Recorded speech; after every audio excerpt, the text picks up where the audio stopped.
Sanibona, niyaphila. Engifuna ukuthi sesikhulume ngayo kule video ile system yamanga, nangithi eranisha la emhlabeni, eranishayo ngokwamoya.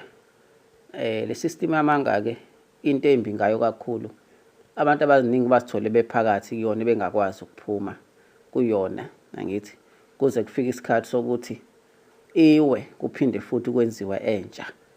Niyabona? So uma iwa uphakathi usystem yamanga ungakakwazi ukuphuma kuyona, kusho ukuthi phela nawe seyokusebenzisa uma sekwenziwe enye yamanga, angithi ngalesikhathi eyenziwa ngaso. Kodwa nakho ke ngifuna ukusho kakhulu la uma sikhuluma ngesystem yamanga, umhlaba nezulu udalwe ngamanga.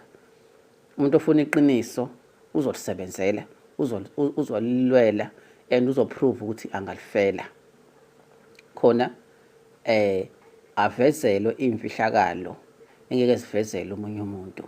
Ngeke ukuthi usaphila andi system yamanga wena ufuna iqiniso, into engeke yenzeke leyo.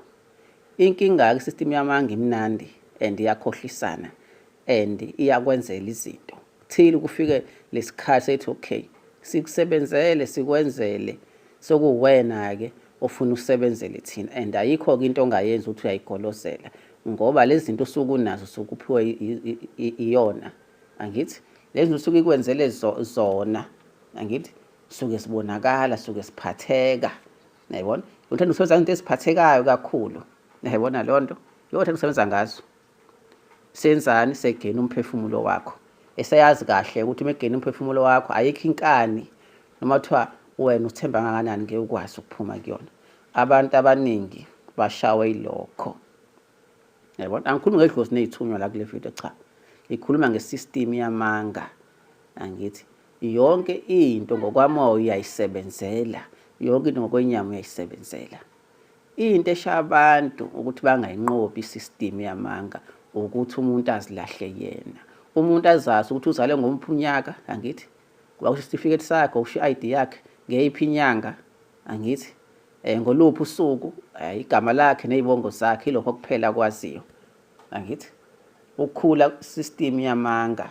Okay, umuntu wesilisa, okay, umuntu wesifazane, ngoba angithi umphambili wakho khona ukuthi umuntu wesifazane, okay, umphambili wakho khona ukuthi umuntu wesilisa, kodwa beyond lokho akukho akwaziyo owakufundayo, angithi ukuthi aziprove ethi umuntu wesilisa, uthena aziprove ukuthi umuntu wesifazane. Yabona? So lonto ikwenza ube lost kwisystem yamanga. Umhlaba uranisha kanjalo, umoya uranisha kanjalo. Yabona? That's why ekukhanyeni kunzima, yabona, ekumnyameni kumnandi. Kungeneka kalula ekumnyameni, angibeke kanjalo. Kungeneka kanzima ekukhanyeni ngoba kufanele ukusebenzele ukukhanya, kufanele usebenzele iqiniso, kufanele uvivinye, kufanele utheste before unikwe imfihlakalo. Awusitholi kalula imfihlakalo ngoba phela kufanele ukuthi nawe uthembakale nokuthi uzokwazi lo imfihlakalo ukuthi ungazivezi, angithi ebantwini bamanga. Kodwa songasiza omunye umuntu, angithi nayo hamba kuleyo ndlela uma eqiniso, uma esadinga ukukhuliswa, esadinga ukuboniswa, angithi khona indlela yakhe ihambe kahle. Yabona lonto? Isystem ke yamanga isenza ukuthi sikholele ukuthi so abantu kufanele sifane, kufanele sibe into ezifanayo, kufanele senze into ezifanayo. Yabona?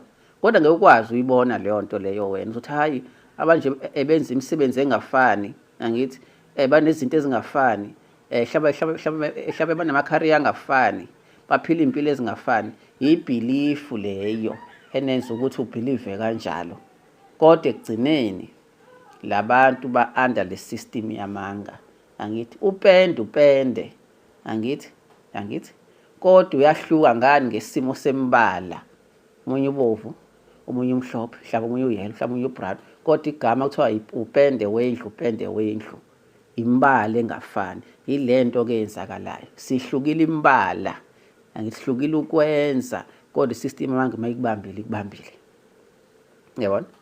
Unqoba isystem yamanga ukuthi ukukhula kuwena, uzikhulisa kuwena, iyona kuphela indlela yokuthi ikwazi ukukhulula step by step ugcina uphuma kuyona, angithi. Kodwa uma ungasikhulisi uzazi wena, iyona uzobe engathi iyona iyakutshela, kanti ikutshela amanga, ikudonsela phakathi kuze isikhathi la ngeke usakwazi ukuphuma khona. Ngiyabonga.